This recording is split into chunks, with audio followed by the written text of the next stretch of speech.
I was super excited to have you come on because every single one of us has somebody in our lives that we love, but we would love to have them change. Whether it's to have them be healthier and exercise more or be better with money or maybe clean up after themselves or get motivated and find another job. And no amount of pressure or wanting or wishing is working, at least not in my marriage. So I'm just going to paint a scenario for you so that everybody who's listening, whether they're dealing with the situation or not, can start to apply it to that dynamic. So let's just say you have somebody that you love and they're sitting on the couch and it's a Sunday afternoon and they're happily watching golf.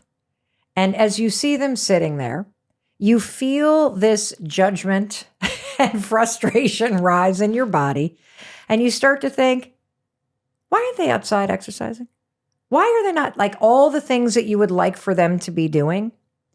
And I think we know in our minds that the eye roll or the, hey, it's nice outside, you should go for a run, is probably not going to work.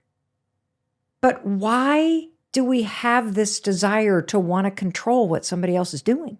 And so what are we getting wrong based on the research about trying to change other people?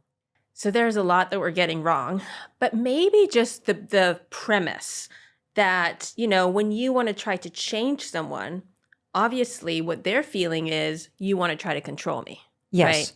Right? And that is really the worst thing. I mean, once someone feels like you're trying to control them, you're trying to restrict their agency, that lowers their motivation. Then we feel anxious. Why do we have this desire to want to control what somebody else is doing? So the desire to control is the main desire of a human being, right? We want to control everything. And the reason it's kind of hardwired into us is because it is adaptive. If we can control, imagine a scenario, you can control everything. Well, then, right, you could get all the rewards, whether it is social rewards or just, money, food, that, and avoid all the harms if you were. So we have this instinct, right, of the need to control. We have a need. And then that's true for everything around us, right? And of course, there's individual differences, right? You have these like highly controlling people and people that are more relaxed, but it is this need that we all have to some extent. And I think for some people, they kind of learn to overcome the needs, and particularly in certain situations, like in a partnership, right? You have to learn that it's not helpful, right? And I think it's not helpful in a partnership partially because when you do those kind of things, it makes also the other person feel not only you're trying to control them, but that they're not enough, right? That you're kind of like seeing the negatives rather than the positives in this other person. So I think in some situations, perhaps what we need is to work on ourselves. That's not the answer I want to hear. How do we just let them, watch whatever they're watching? So, I mean, you have to pick your battles, right? First of all, thank you for explaining this because you're making me, and I hope the person listening, to stop and actually think about the bigger dynamic here. So on one hand, every single human being wants to feel a sense of control over themselves. And so when you use the word agency, is that what that means, that I'm in control of myself? Right. Okay. Exactly. So you want to feel in control of yourself. The person that is in your life, whether it's a partner or a parent or a child or a colleague, anybody that you kind of would like them to change something, you both are feeling this need to control your own world. And basically what you're saying, and I've never thought about it this way, is that my desire to want other people to just be a little better because it's going to help their health, it might help them with their money, it might make them happier, that's my opinion. My desire to control them is in direct conflict with their fundamental need to be in control of themselves and their own life and their decisions. Absolutely. And at the same time, part of the reason that we have a desire to change others is our desire to control. Even if it's not. Okay, wait, hold on. Let me see if I got this. So part of the reason why we have a desire to change others is because it's part of our need to control everything in our own life. Can you explain more about that? Like, we want to change people in our life, whether it's our partner, or our kids, or our parents, or our employees, or colleagues, partially because by doing that, we can control our world, right? To some extent. And I mean, it could be subtle and it could be not even something we're conscious of, but that's part of what's going on. Now, all that being said, we also have a responsibility to help others, right? To alter others. Even if we think we're not doing that, we're doing that. The way you behave, the emotions that you show to others, that what you do, your choices are going to affect people around you. We need to think about what is our influence and is it a good one, right? And we have more of it than we think. Because in fact, you're actually influencing just people randomly around you. So if you sit on, in the subway and you're eating an apple, you don't realize it, but that actually is going to influence what other people around you feel like eating or what they choose later. To some extent, it has some influence, right? Really?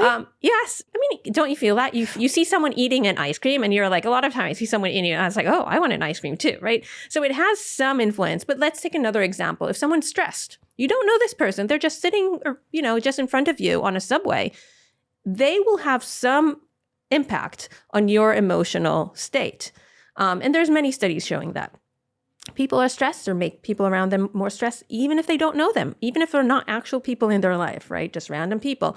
If you're happy and joyful, that also it's called emotional contagion, right? So that will happen. And it happens for a good evolutionary reason, which is if you're fearful or stressed, there might be something around us that is a reason that I should be fearful and stressed as well. Right. So I pick this up, right? The kind of little facial clues that say you're afraid. My brain is saying, ooh, she's afraid, maybe there's something dangerous here. And so I then have this fear as well. And this all happens really, really fast and really, really subconsciously. Or if you're very excited, maybe there's something around us that I should be excited about, right? It's not conscious, but our brain does this very, very quickly. So it's important for people to just consider that we have a lot of impact on people around us. And I mean, much more when it comes to people who are actually in our home, right? Our family or in our workplace. I already have a couple takeaways and I want to pause and highlight them to make sure that I am tracking, because you're making me see things at a deeper level than I think I've ever considered. And first of all, I'm learning that, of course, we have influence over the people around us. Of course, you have the power to influence somebody's behavior for better or for worse. So that's one thing. And I think that's good news, because you hear a lot of that, you can't change somebody else. I'm also realizing that the need to control your own life and your own surroundings is what's pushing you to push other people to do things. And so that may never go away. But what I'm hoping is that you can teach us how to be more effective with the influence that we have on other people so that we can influence them for the better. So let's go to the scenario where your significant other's sitting on the couch. They're happily watching golf on a Sunday. You come in and you see them and you immediately have this sense of judgment and you have an opinion and you have this desire to control. And I'm also going to say, in that scenario, I'm typically somewhat stressed. And so my stress in the situation, even though I think I'm a loving person and I really care about this person and I'm right, I'm certain that my significant other on the couch happily watching golf is picking up on my stress, either through the tone of voice or the eye roll or some hormone I'm emitting. And I would imagine that they then respond with stress. Is that also kind of part of what's going on, that you're escalating it without realizing it? Absolutely. And perhaps what you're trying to do is reduce your own stress, right? Oh, wait. By changing the other person. That's right, because change your emotional state, right? I mean, there's a lot of reasons why this could be. But A, if you're stressed and now I'm able to impact my environment, perhaps change the behavior of my partner, that could actually reduce my stress, right? And so Yes. but maybe subconsciously what you're trying to do is reduce your stress. Or maybe you're stressed because, you are concerned about your partner. Maybe they have a heart condition and that causes you stress. And again, what you're trying to do is reduce your stress by altering the other person. It's so true, because if you're worried about somebody, because you're worried about their spending, or you're worried that they're not taking care of themselves, or you're worried that they're in a dead-end job, that causes you stress. And so you think the solution is make that other person change, and then this problem that I'm feeling goes away. And then we call it love. It's not that at all. So maybe we can dig into why exactly this doesn't work, because it is my mission that after this conversation, that as you listen to this, you not only have epiphanies and insights, but you've got a deeper understanding of why the way you've been approaching this for yourself and other people isn't working. And that should inspire you, I hope, to try a tactic that will, based on the research. Does fear ever motivate somebody to change? So it depends what kind of change you want. And here's the difference. Okay. Do you want someone to start acting in a certain way? Going to the gym, working hard, right? Or do you want them to stop acting? And that matters. Like, for example, do you want someone not to share confidential information, right? Do you want to induce action or inaction? Okay, so I want you to listen. And as you're listening, I want you to think about whatever scenario. And does this work with both other people and yourself? Yeah. Okay, great. So are you trying to make yourself start to do something new, like exercise, or stop doing something like gossiping? Okay. Right. So fear is especially not effective if you're trying to get someone to act. Okay. Gotcha. So the proactive, you're going to go do this new thing. Fear does not work. Right. So for example, telling someone, if you don't go to the gym, you'll be fat, right? Okay. That's a fear strategy. And you're trying to use a fear strategy to get someone to do something. Okay. Right? And the reason it doesn't work so well is because of something known as the approach avoidance principle. So what is that? To get the good stuff in life, whether it's a promotion or a chocolate cake or love, you need to do something. I'm thirsty. I need to move my arm to get this water and have a drink, right? Yes. So to get the good stuff, on average, we need to act. And so our brain has evolved in this kind of environment where there's a connection between a reward and an action. Okay. And so when we concentrate about the reward or we expect something good, a go signal is activated deep in our brain and it makes us more likely to act. That's cool. On the other hand, to avoid the bad stuff in life, whether it's untrustworthy people or deep waters or poison, often, not always, but often what we need to do is not to act. Yes. Right?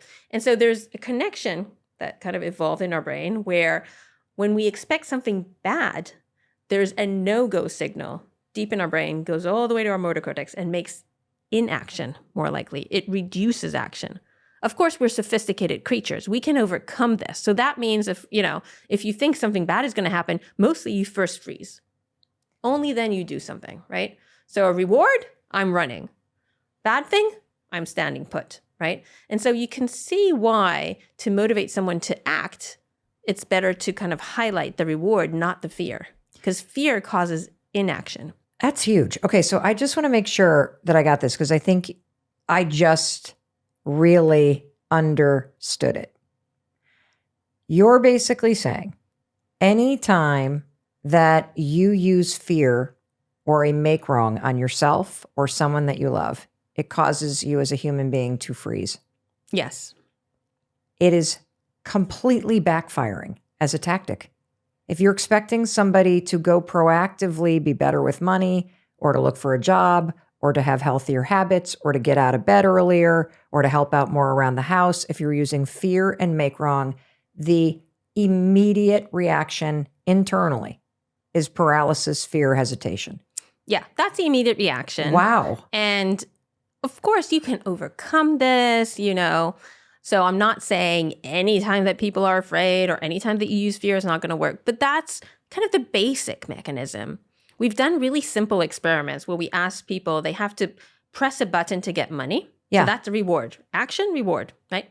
And then we have a condition where they have to press a button to avoid losing money. So they have to act to avoid a punishment. They're much better at pressing the button to get the money, right? Of Than course. pressing the button to avoid losing the money. That makes a lot of sense. Let's just take an example like somebody that you love is vaping or smoking or doing something that we know has a very negative impact on your health.